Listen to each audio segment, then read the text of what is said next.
Здравейте! Аз съм Мария Петрова. Добре дошли в Пътят на родителя. Днес в подкаста включвам епизод, който е провокиран от пост в Инстаграм, който наскоро споделих, и в него прочетох много коментари за нещата, които спират родителите да посещават детските площадки.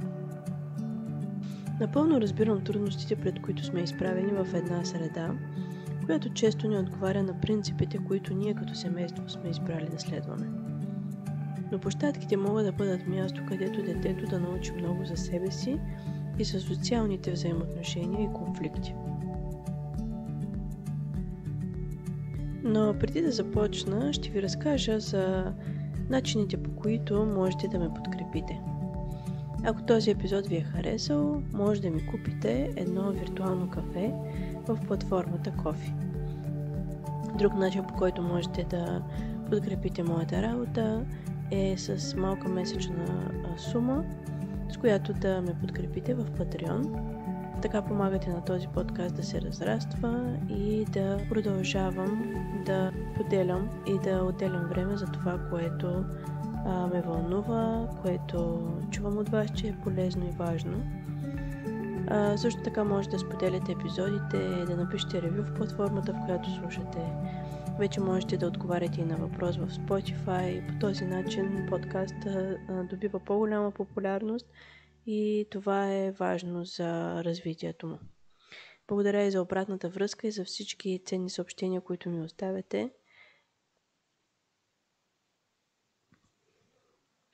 Обмислях дали да включа такъв епизод, защото знам, че това, което ще споделя, е нещо, което може и да ви се стори далечно от това, което практикувате вие като родители. И не твърдя, че е единствения начин за мислене по отношение на площадките и ситуациите, които те пораждат, но се надявам, че ще го изслушате с отворено съзнание и ако изникнат мисли, които да ви провокират, да отделите време, за да рефлектирате над тях. И така, предната седмица аз познах въпрос в социалните мрежи, който се превърна в една дълга дискусия между родители, които взеха отношение по него. Въпросът беше: коя е най-голямата трудност, която изпитвате на детска площадка? И имаше много коментари и дълги дискусии между различни родители за това, което ги спира или ги дразни, когато отидат на площадка. Детските площадки са примамливи за децата и те обичат и често сами искат да отидат. Дори преди да може да говори едно дете и да каже: мамо, искам да отида на площадката, те знаят как да си покажат желанието. Това е място, където могат да намерят деца на подобна възраст и да се сблъскат с различни социални взаимоотношения, които ние рядко можем да им осигурим извън тези места. Ако говорим за една добре поддържана чиста площадка, тогава освен място за развитие на общата моторика, площадката е социално обвързана и децата често са дори по-заинтересовани от другите и от това, което правят децата, останалите, отколкото от уменията, които биха развили на това място. Точно за това и не мисля, че отбягването на подобни места би имало добър ефект за детето ни, защото там може да научи повече, отколкото където и да е. А и това е момент, в който да рефлектираме и над себе си, над нашите реакции и мисли. Аз също не съм фен на площадките и особено като беше и по-малка дъщеря ми, съвсем не обичах да ходя. И то е защото виждам неща, с които ми е трудно да се справям. Несправедливост към някое дете, лошо държание от родител към детето си. И определено мисля и се притеснявам дали това може да даде лош пример за моето дете. Но всъщност това, което вярвам и се опитвам да си повтарям много често, е, че децата най-много попиват това, което сме ние. Начина, по който ние ще реагираме или начина, по който ние ще обясним дадена ситуация. Както и нашите отношения и емоции, които изпитваме. Да, това не само звучи като повече работа за нас, но реално е. Защото трябва да работим много над себе си. По-трудно е, защото има и други хора, които гледат и очакват реакцията ни, когато нашето дете е замесено в нещо с друго. Но рефлексията над подобни ситуации, дори в такива, които не се гордеем как сме отговорили и постъпили, може да помогне много следващия път, когато отново сме изправени пред такава. И затова, когато сме имали такава по-силна интеракция с някой друг родител или нещо, което ни е притеснило или разтревожило, можем да си отделим малко време вечерта и да си напишем или да си помислим какво е това, което ни е подразнило, какво е това, което ни е провокирало, как е можело да постъпим по друг начин. Това ще ни даде възможност следващия път да бъдем много по-подготвени. А и това е хубавото на родителството, че постоянно имаме възможност да опитваме и да тестваме и децата ни дават много възможности да изпробваме себе си и нашите реакции. И ако имаме всичко това, което до сега разказах, и можем да видим отвъд това, което на пръв поглед изглеждат площадките, което е примерно лошото поведение, трудните предизвикателства или пък агресията понякога, лошите думи, и да фокусираме вниманието си върху това, което ние можем да научим и това, което ще получи нашето дете от този опит. И за всичко това в ума си искам да продължим към това, което искам всъщност да споделя днес. Има едно нещо, за което мисля и което ми дава увереност как да постъпвам и как да прекарвам времето на площадката, така че да е максимално приятно и спокойно за всички ни. И то е да подготвя, да реагирам или да се включвам така, че детето ми да се чувства успешно в трудните ситуации. Тук думата, която искам да подчертая, е успех. На английски израза е set up for success. Да настроим средата, очакванията си, себе си, децата, за да имаме успех. Но какво означава това? Ако видя, че дъщеря ми е изморена или изнервена от нещо, което се е случило, не предлагам площадка или пък откланям идеята и предлагам друг вариант. Просто защото стимулацията на площадката е прекалено голяма, това ще изтощи допълнително детето ми и ще се наложи да се намесва много по-често, което вероятно няма да е приятно нито за една от двете ни. Ако знам, че е гладна или отдавна не е хапвала нещо, бих предложила храна преди да отидем на площадка. Когато я взимам от градина, първо сядаме на една пейка близо до площадката, където тя си хапва нещо, което съм донесла, и след това отиваме на площадка. Това й дава много повече спокойствие и търпение след това. А и малките деца бързо могат да огладнеят и да започнат да се държат по по-предизвикателен начин, без да знаят, че имат нужда от енергия. Също ако усещам, че аз нямам търпение или съм изморена, не бих избрала такова място, на което да си прекараме времето. Един от коментарите в този пост, за който ви споделих в началото, беше от майка, която е с 3 деца и която беше написала, че когато не е в кондиция, примерно е недоспала, изморена, не се чувства добре, просто не стъпва на детската площадка и то най-вече заради риска от инцидент, който е много по-голям в такива моменти. И това е много мъдро, да можем да слушаме и себе си в такъв момент и да преценим дали имаме капацитета и ние и детето ни за такова място. Какво още би дало усещане за успех на мен и на детето ми? Да знам къде отивам и да съм подготвена, че може да се наложи да направя някакви компромиси с принципите, в които възпитавам детето си. И какво имам предвид с това? Аз вярвам, че е окей детето ми да се катери нагоре по парзалката. Или че искам да оставям повече време преди да се намеся в конфликт, който не е опасен. Или пък, че за мен е важно детето ми да споделя, защото иска, а не защото трябва. Но на площадката има много деца и родители, които следват други принципи. Те се притесняват от конфликти, говорят вместо децата си, искат да има правила, които детето им да следва и не одобряват позволението на родителите, които оставят децата им да ходят боси, например. И дори родители, които споделят моите вярвания, биха се сметнали за мързеливи от останалите, както споделя една майка пак от коментарите по този пост в Инстаграм.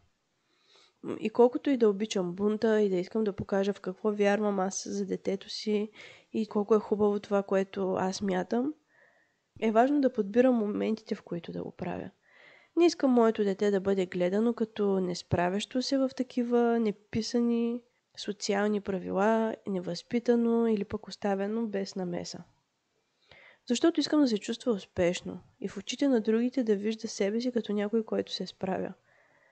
Затова бих отстъпила от някои от тези вярвания, защото средата, в която се намираме, е много по-различна от това, което бихме правили с приятели, които споделят същите принципи, например. Ще дам сега една ситуация, в която дъщеря ми е боса на площадката, на която ние сме сами. Но влизат други деца с техните родители и децата им, разбира се, започват да се събуват, защото искат да са като детето с босите крака. Това обикновено се случва около годинка, годинка и половина. Не годинка, може би е рано, може би година и половина, две. А родителите им обаче ги спират. И те започват да плачат и да се тръшкат, защото искат да са като дъщеря ми. Тогава бих се намесила и казала на детето ми: тези деца много искат да се забоят като теб. Но техните родители не са съгласни. Вероятно се притесняват, че е мръсно или че могат да се набудат на нещо. Искаш ли да се обуеш сега, за да не ги дразним? Ако останем пак сами, можеш отново да си боса. И да, тук има риск, че дъщеря ми може да не иска да се обуе. Особено ако е уморена или ако минава труден период. Тогава ще споделя на родителите или на децата: много бих искала да ви помогна и да направя така, че дъщеря ми да сложи обувките си. Може би след малко ще е готова и ще се обуе. И това го казвам в нейното присъствие, за да може да чуе, че се обръщам и към другите. И бих добавила дори дара, като слезеш от парзалката, обувките те чакат да ги обуеш. Искам да дам възможност и да разбера и другите. Всеки има различна гледна точка за това, кое е подходящо и кое не е. И когато сме в общо пространство, би било хубаво да се чуваме и да си помагаме, а не обратното. И разбира се, да обясним и на детето си, че е окей да е босо, че ние нямаме нищо против, но сега обстоятелствата са различни. Още една често срещана ситуация: детето се качва нагоре по парзалката, друго дете иска да се спусне. За мен, когато има много хора, които не познавам, качването на парзалката е с по-нисък приоритет от слизането. Предимство имат децата, които се парзалят надолу. И да, качването на парзалката е едно прекрасно упражнение, което развива сила, развива мускули, развива концентрация. Но ако видя, че друго дете иска да се спусне, когато дъщеря ми се катери нагоре, ще кажа: има дете, което иска да се спусне, да направим място и когато се спусне, пак можеш да опиташ. Виждала съм как родители директно вдигат малки деца от парзалката, защото виждат, че друго дете иска да се спусне. И изведнъж, както детето прави нещо, някой грамаден човек го хваща за ръцете и го вдига и премества от мястото му. Без предупреждение, без обяснение. Това би било малко странно, ако се случи. И само едно кратко обяснение: ще те вдигна, някой иска да слезе, е достатъчно. Има и книги и специалисти, съм чела една от тях, It's okay not to share, които са за идеята, че детето може да си ползва реда колкото си иска, без да се насилва да слезе. Да, съгласна съм, но ако стимулираме това, когато си готов с люлката, тогава можеш да слезеш и подкрепяме тази идея на 100%, особено в пространство като детската площадка, където има много различни хора и не сме само ние. И ако чакат много деца, тогава бихме подхранвали точно този неуспех за детето ни. Искаме да не насилваме споделяне, но и да дадем възможност на детето да избере и да сподели реда си. Дъщеря ми имаше период преди да започне градина, в който постоянно искаше да се люлее. Отивахме на площадката и отиваше на люлката и стоеше там много дълго. Но тази площадка имаше само 2 люлки и често и други деца искаха. И когато някое дете чака, винаги казвах на дъщеря ми: това момиченце иска да се люлее. Кога ще си готова, за да й кажа, за да знае колко ще трябва да изчака? Така давам възможност решението да е нейно, да има контрол на това колко време може да остане, но пък и не ѝ казвам да не споделя, защото сега е нейн ред и тя е била първа. Същото е и с конфликт, в който не се включваме, защото смятаме, че децата ще се справят. Да, това би било вярно, но ако и другия родител очаква нашата намеса, би било добре да я предоставим. Разбира се, няма да накарам детето ми да се извини на сила, но веднага бих се приближила и насочвала при нужда. И ако се наложи, просто ще кажа на моето дете: знам, че обикновено разрешаваме конфликти по друг начин, но тук има различни хора, които мислят по различен начин, затова ще ти помогна да върнем играчката на това дете сега. Успех за площадките означава и да познавам периода, в който се намираме. Ако знаем, че детето ни е в период, в който има трудности с поделяне на своя играчка с други деца, ще обясня, че не съм съгласна да взимаме играчки навън и че сега тези играчки ще бъдат само за вкъщи. Не бих искала да вкарвам допълнителна трудност за никой, ако знам, че това може да се случи и може да доведе до една голяма бъркотия на площадката. Колкото до храната на площадките, имаше много недоволни родители от това, че там се яде и се черпят децата с неща, с които не бихме искали да се хранят. Според мен можем спокойно да кажем своите нужди. Извинете, бихте ли излязли извън площадката, докато детето се храни? Защото и моето би искало, а сега не е време за ядене. Понякога нещо толкова просто може да промени изцяло виждането на другия родител и дори вече да излиза навън всеки път, когато детето му се храни. Разбира се, хубаво е да възпитаваме това и в детето си, както и да знае, че когато яде, е седнало и когато стане да играе, не може да се връща за храна. Защото според мен част от причината децата да ядат по площадките е, че не сядат да си хапнат нещо и после да играят, а постоянно се връщат за храна. Темата с площадката трудно може да бъде изчерпана. Постоянно се случват ситуации, които са много специфични. Но ако имаме по-голямата картина, как да се включим в обществото и да не гледаме на себе си като на отделни индивиди, които ще правят каквото си искат, тогава можем да помогнем и на децата си да се чувстват приети и удовлетворени от социалните си умения и да се чувстват успешни. Надявам се това да помогне. Ако този епизод ви е харесал, може да се абонирате за канала ми, така ще имате достъп до всички епизоди и няма да пропускате новите. Вече има записани десетки епизоди за едни от най-предизвикателните моменти в родителството. Споделете ми и вашите преживявания и мисли, които провокира във вас тази информация. Може да го направите в лично съобщение във Facebook, Пътят на родителя, и в Instagram The Parent Path. Може да разкажете и ваши казуси, за които сте в задънена улица и търсите друг прочит, друга перспектива. Повече информация по тези теми може да намерите в социалните мрежи. Благодаря ви за доверието. До скоро!